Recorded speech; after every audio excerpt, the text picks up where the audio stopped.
You're still messed up from that. My sister laughed. Not loudly, not dramatically. Just casual, like she was asking if I still preferred almond milk. We were around my mom's dining table in Dallas. Pot roast, green beans, the same heavy plates she'd had since 2004. My sister Valerie had invited a couple friends over, one a mortgage broker she was trying to impress. Apparently my nervous system was tonight's entertainment. I kept my fork in hand, eyes down. Mom nodded like Valerie had made a reasonable observation.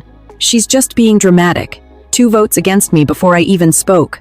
For context, I'm a lieutenant colonel select in the U.S. Army, combat engineer. 3 deployments.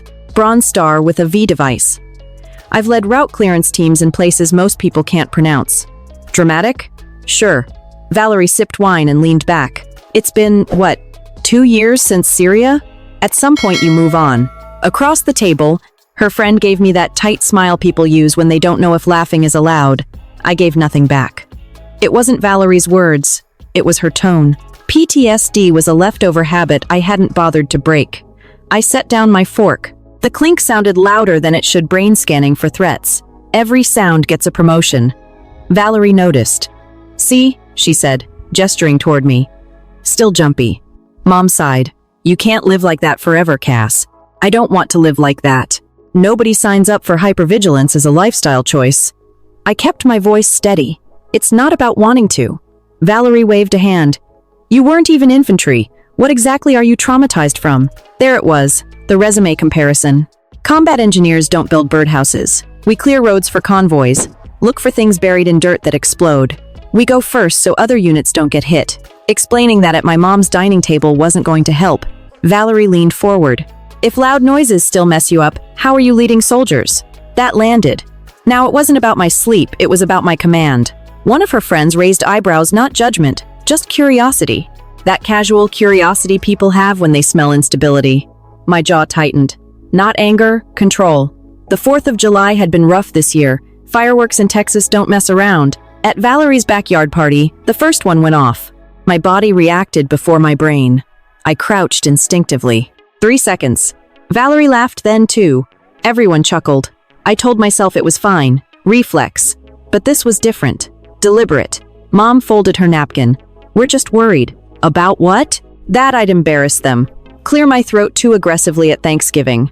Valerie smiled that realtor photo smile. If you stay in the Army long term, you can't be this sensitive. Sensitive? I've walked into blast zones, pulled soldiers out, signed casualty reports at 3 a.m., called parents who will never get their son back. But sure, sensitive. The mortgage broker finally spoke. So, are you still in therapy? There it was. Open season. Yes, I said. Valerie let out a short laugh. See, that's what I'm talking about. Mom added, therapy's fine for a while, but you can't make it your identity. I stared at a scratch in the wood shaped like a lightning bolt. Therapy isn't an identity, it's maintenance. Like physical therapy after a broken leg. Nobody tells you to stop because it makes them uncomfortable. Valerie tilted her head. Sounds like drama. Drama, not trauma. The room went quiet in that uncomfortable chewing way. She wasn't yelling, she wasn't cruel, she sounded amused. You're still messed up from that. Softer this time, like explaining the obvious. Mom nodded. She's just being dramatic. I looked at them both. Valerie, perfect hair, perfect posture, real estate award on the sideboard. Mom tired, aligned. United front. Neither had asked what actually happened in Syria. Not once. No questions about the convoy, no questions about the blast. Just how long I planned to still deal with it. Valerie's friend cleared her throat. Well, I'm sure it was intense. Valerie shrugged. Sure, but lots of people go through stuff. You don't see them making it their whole personality. Personality like I'd chosen this for branding. I pushed my chair back. Legs scraped hardwood. Valerie looked up. Oh, come on. Don't be like that. Mom's voice tightened. Cass? I grabbed my jacket. We're just talking, Valerie said. You don't have to get all offended. Offended. I paused at the end of the table and finally met her eyes. You ever ask what happened? In Syria. Did you ever ask? She hesitated, long enough to answer without speaking. That's different, she said. No, I replied. It's not. Mom shook her head. You're overreacting, maybe. Or maybe I was done explaining myself to people who never asked. I walked toward the front door. Nobody stood. Nobody followed. Valerie's voice carried last, light and dismissive. You can't handle real life if you can't handle this. I stepped into the humid Texas night. Fireflies blinked in the yard like nothing was wrong. A car drove past. Somewhere a dog barked. My hands steady as I unlocked my rental car. Steady doesn't mean calm. Driving back that night, I realized what I should have figured years ago. This wasn't about fireworks, not even therapy.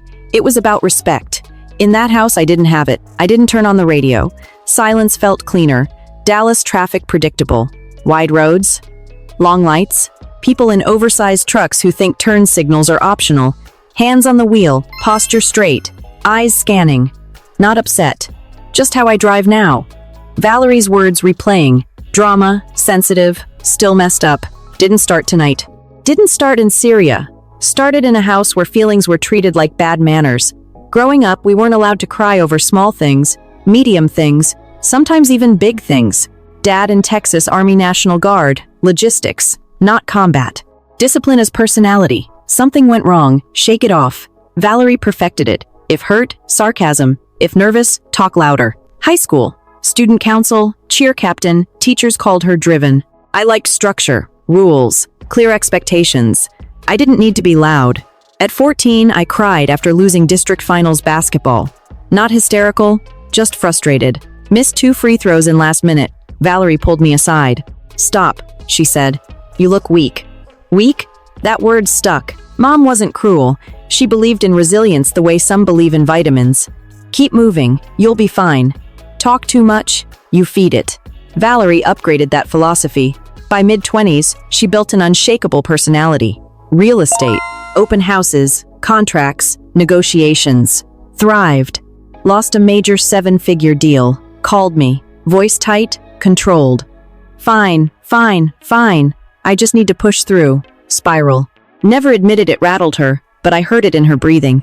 I suggested talking to someone. She laughed. I'm not you, she said. I don't need therapy to function. At the time, I didn't register it as a shot. Now I do.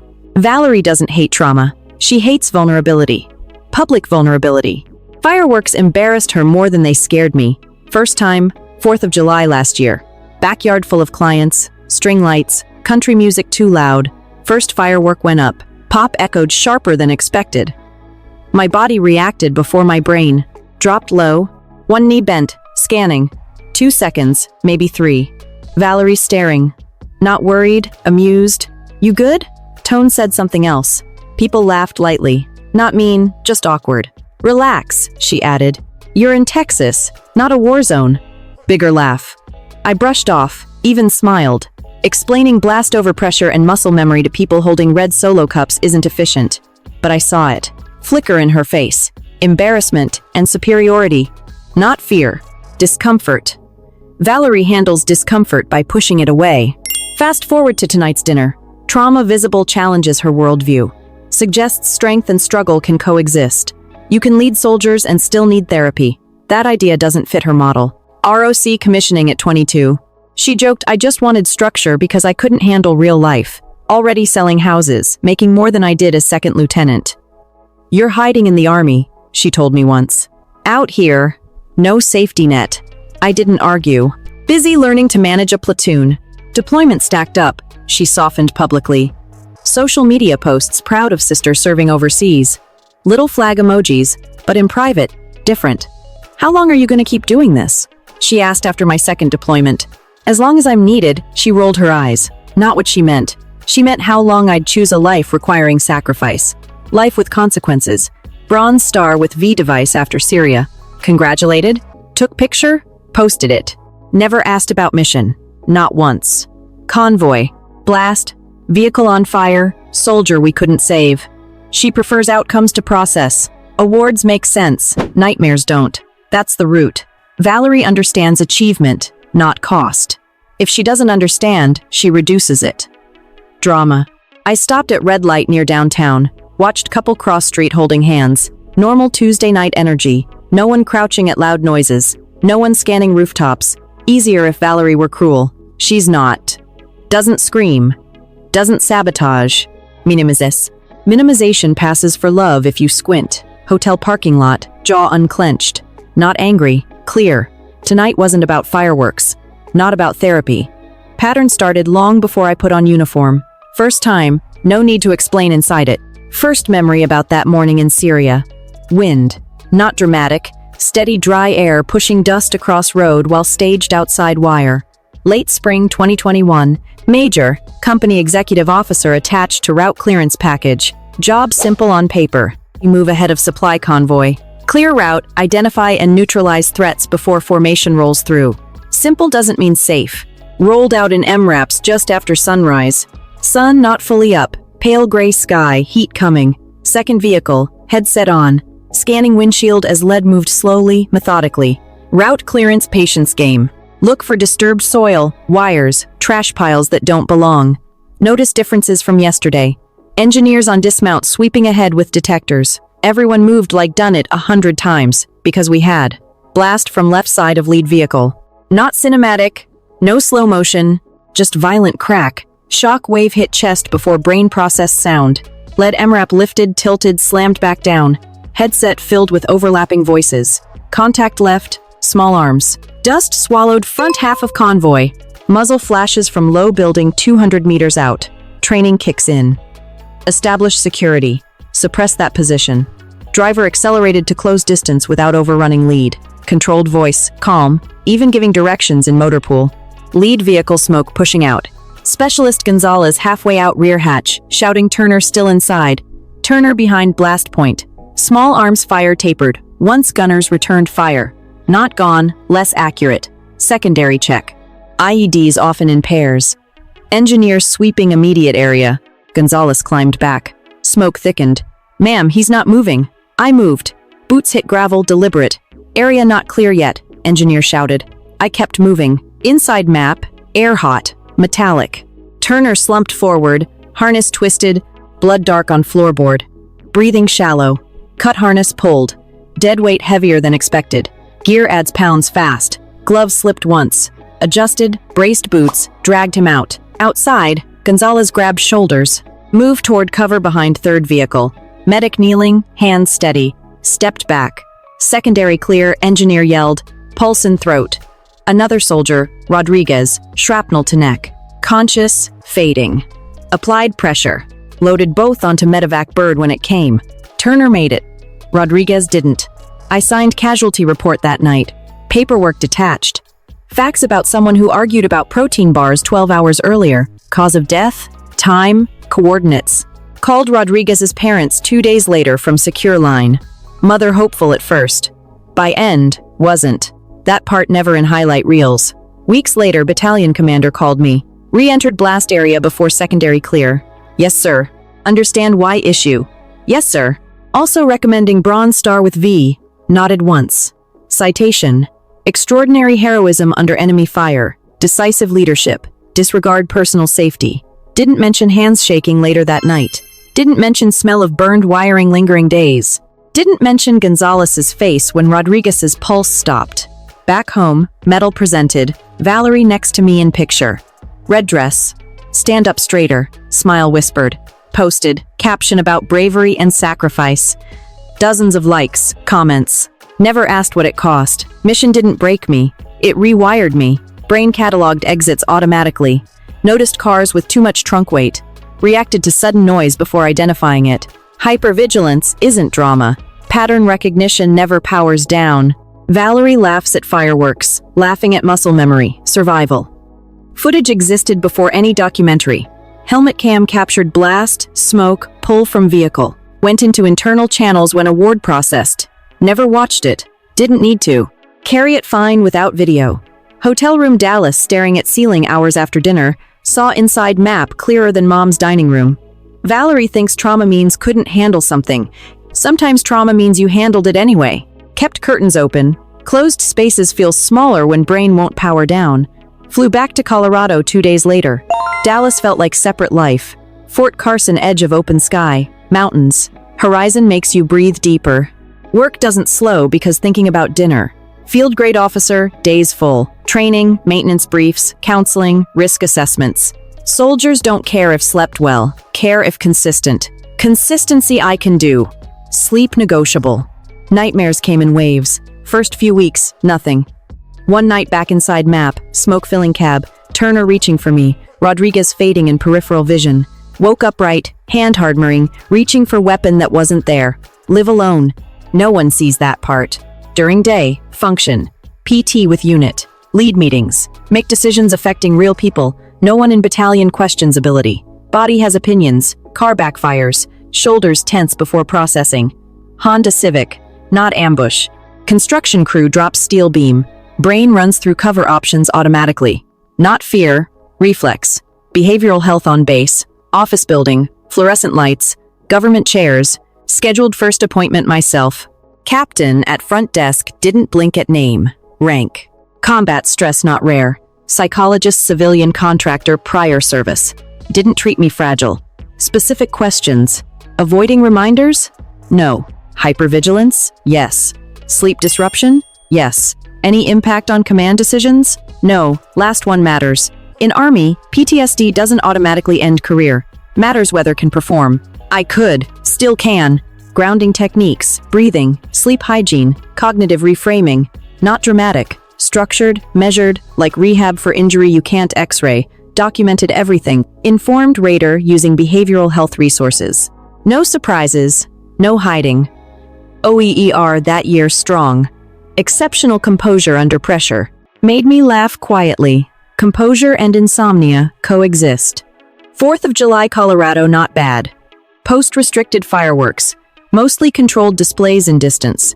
Watched from balcony, pulse rose once or twice, then settled. Texas different. Valerie's backyard doesn't believe in moderation. First mortar-style firework at her party last summer. Body reacted trained way. Down, scan, assess. 2 seconds, maybe 3. Valerie clapped slowly. Celebrating, not invading. Everyone laughed. Stood, brushed jeans, forced smile. Made joke about reflexes. Inside, felt heat behind ribs. Not embarrassment, exposure. Later night, Mom pulled me aside near kitchen sink. You're fine, right? I'm fine. You just can't keep reacting like that. People don't understand. That sentence stuck. Concern for perception, not me. Back in Colorado, none followed to work. Soldiers don't judge flinch at fireworks. Half do it too. Judge inconsistency. I'm not inconsistent. Over-prepare. Review convoy plans twice. Triple-check range safety briefs. Memorize evacuation routes in hotels. Some call hypervigilance. I call experience.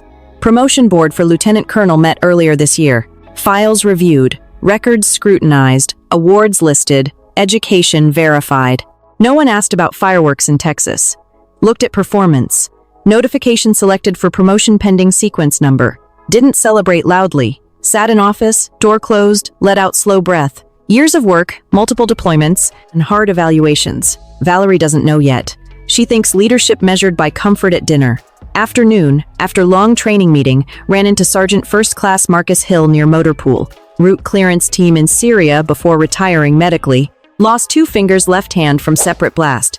Noticed circles under eyes. Sleeping? Working on it. Nodded once. Not broken. Doesn't feel normal. PTSD isn't cinematic. Inconvenient. Subtle.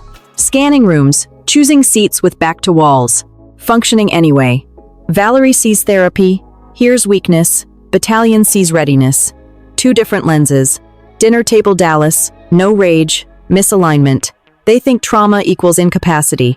I know trauma can sit quietly next to competence. Army doesn't hand out bronze stars for drama. Hands out for decisions under pressure. Every morning, put on uniform. Make decisions that matter. If weakness, doing solid job. Left Dallas without answering Valerie's last text. You're being too sensitive. Phrase people use when they don't want to examine behavior. Back in Colorado, threw myself into work. Field problem prep. Safety brief revisions. Equipment accountability. Army runs on paperwork and people who show up early. Dinner replayed differently now. Not just Valerie laughed. Who was in the room? 2 realtor friends, mortgage broker, mom's church friend, people who didn't know me beyond Cass in uniform. Now, in their heads, officer who couldn't handle loud noises. That part bothered me more than insult. Valerie doesn't understand reputation in my world. Stability isn't optional in command. Even one whisper suggests you're not solid. It sticks. Doesn't have to be true. Just circulate. Week after back, Mom called. Think you took dinner too personally. Don't think I did. Didn't mean anything. Questioned whether I should be leading soldiers. She paused, joking about my job. Another pause. Maybe could have handled it lighter. There it was. Manage optics. Smooth surface. No one asked why comment made, only why reacted. 2 days later, Valerie texted, "So, you're really not going to talk to me?" Stared at message. No apology, no acknowledgement. Just irritation. Didn't respond. Another message. "I'm just trying to help you. If..." Message 3.